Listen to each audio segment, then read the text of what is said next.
Egy Sujana atau Egy Durjana ini adalah salah satu pentolang pembenci Pak Jokowi yang masuk dalam kategori elit. Ada narasi yang begitu jahat yang dia lontarkan. Salah satunya itu mengatakan bahwa dasar negara kita adalah Tuhan. Jadi dasar negara kita adalah Tuhan, Allah Subhanahu wa Ta'ala katanya. Itu dasar negara kita.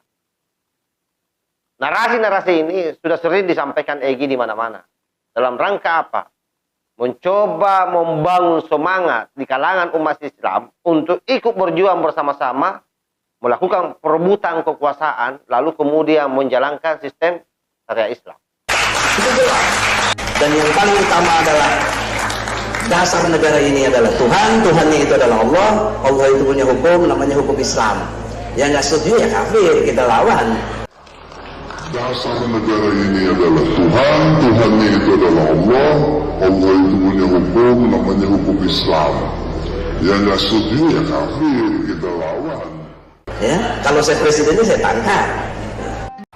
Yang waras tidak boleh mengalah. Terlarang mereka para pencuri agama yang menjadikan agama sebagai alat politik. Assalamualaikum warahmatullahi wabarakatuh. Om Swastiastu, Namo Buddhaya, salam kebajikan. Kembali bersama Tolangi 9 dari Butapan di Talupi, Kabupaten Bulukumba, Provinsi Sulawesi Selatan. Kali ini kita akan mereaksi satu video dari Egy Sujana, salah satu lawyer papan atas yang khusus membela hoax. Video ini adalah satu dari sekian orang tim pengacara Sugi Nur dan Bambang Tri. Video yang akan saya tampilkan ini adalah bagaimana Egy Sujana mencoba membangun narasi yang mencengangkan buat saya, seorang mantan ketua organisasi besar di Indonesia, yang kemudian berpikir picik, berpikir culas, dan mencoba mengibuli masyarakat Indonesia dengan gagasan-gagasannya yang seolah-olah gagasan itu orisinil benar. Bagaimana kemudian dia menarasikan bahwa dasar negara Indonesia itu bukan Pancasila, tapi ketuhanan yang Maha Esa. Dan ketuhanan yang Maha Esa itu adalah Allah Subhanahu wa Ta'ala. Oleh karena itu Allah Subhanahu wa Ta'ala katanya memiliki satu agama yang namanya agama Islam. Jadi harus diterapkan di Indonesia ini syariah Islam. Oleh karena itu bagi Egy Sujana, baik eksekutif maupun legislatif, itu di kepalanya adalah nol. Bagaimana videonya? Coba kita simak secara bersama-sama. Tapi dasar negara ini adalah Tuhan. Dan Tuhan itu Allah. Allah itu punya hukum, namanya hukum Islam. Siapa yang harus berlakukan? Presiden dan DPR. Melalui pasal 5 ayat 1 Undang-Undang Dasar 45. Presiden memegang kekuasaan tertinggi dalam membentuk undang-undang dengan persetujuan Dewan Perwakilan Rakyat.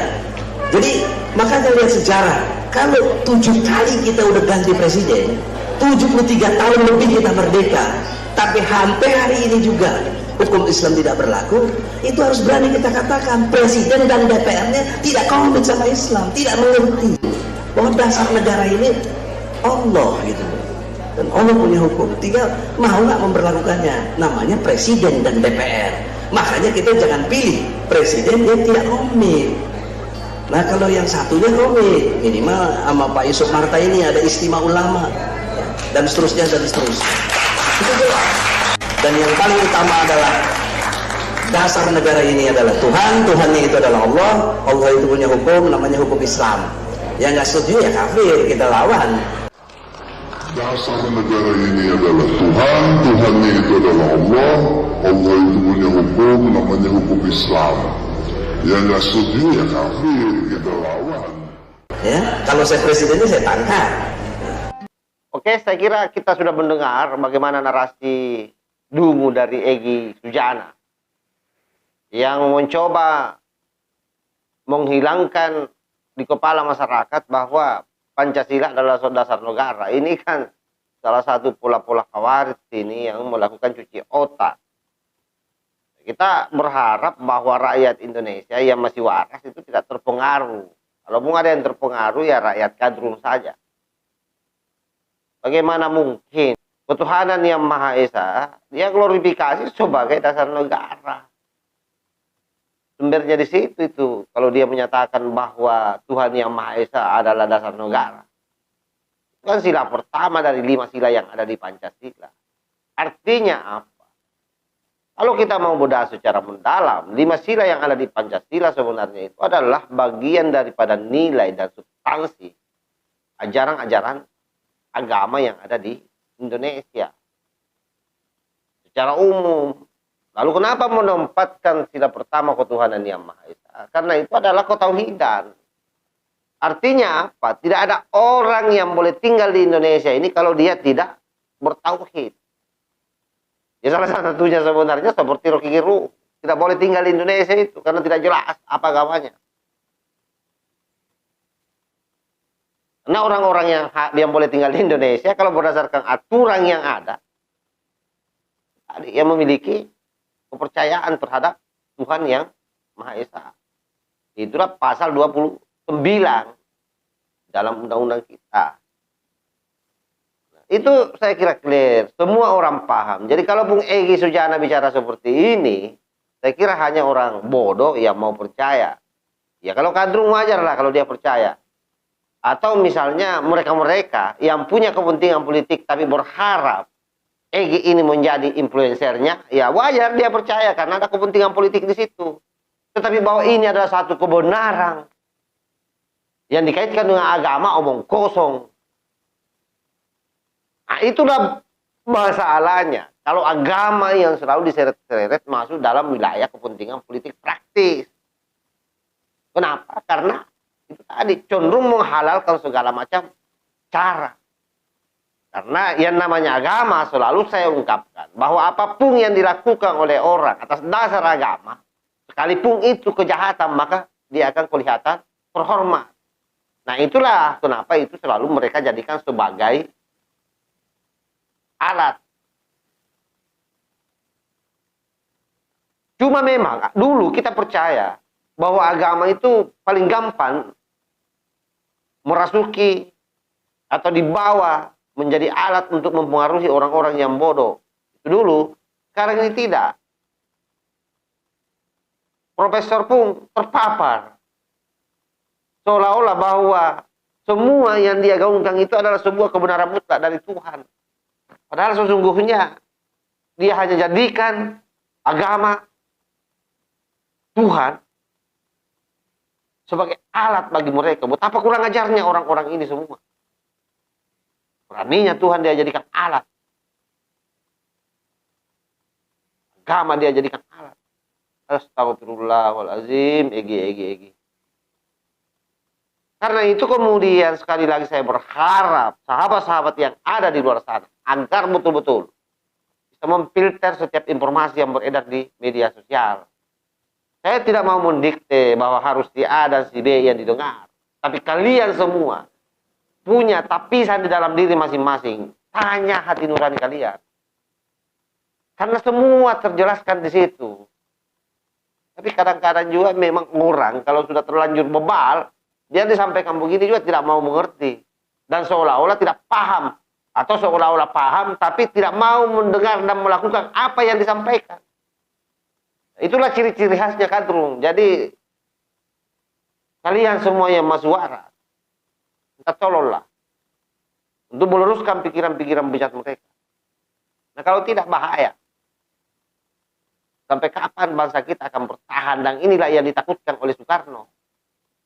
Bahwa musuh yang paling besar itu adalah, bahwa musuh yang paling berat itu adalah melawan kaum sendiri.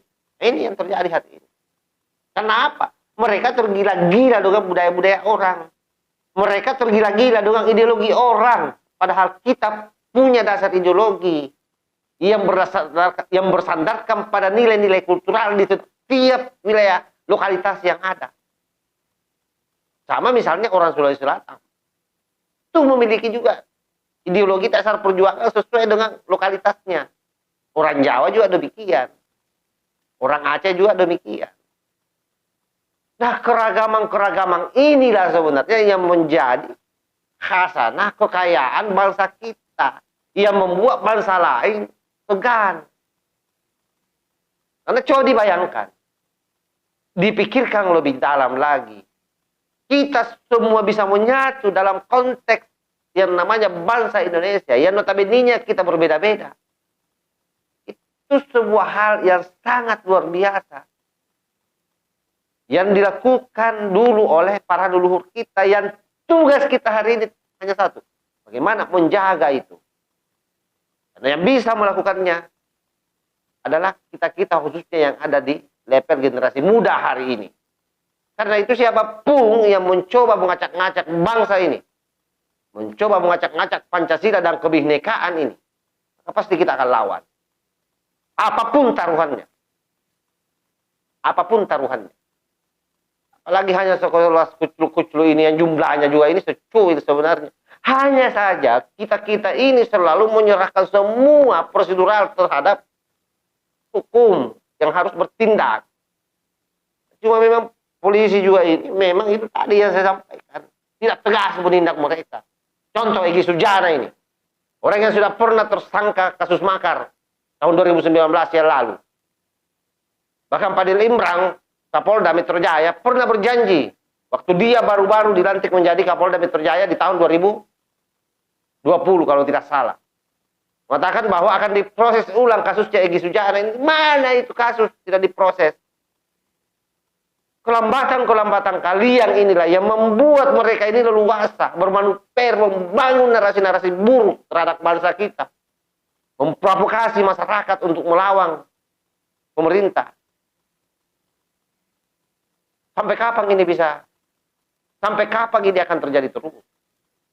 Sementara kita tahu muaranya akan kemana.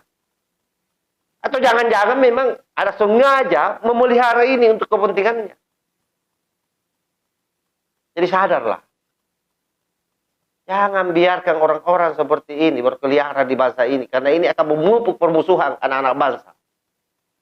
Untungan kita karena di negara kesatuan Republik Indonesia ini masih lebih banyak yang waras daripada yang tidak waras. Tapi itu juga akan tergerus kalau orang-orang seperti ini dibiarkan. Karena mereka akan menganggap bahwa negara melakukan pembiaran. Jadi sekali lagi saya berharap pihak kepolisian Republik Indonesia, Pak Kapolri, tegaslah. Saya kira sudah sering ditegaskan oleh Pak Jokowi bagaimana kalian semua ini menegakkan keadilan, kebenaran, pelayanan terhadap masyarakat tanpa pandang bulu. Lahul muwafiq ila aqwamit thariq. Wassalamualaikum warahmatullahi wabarakatuh. NKRI harga mati, Nusantara milik kita.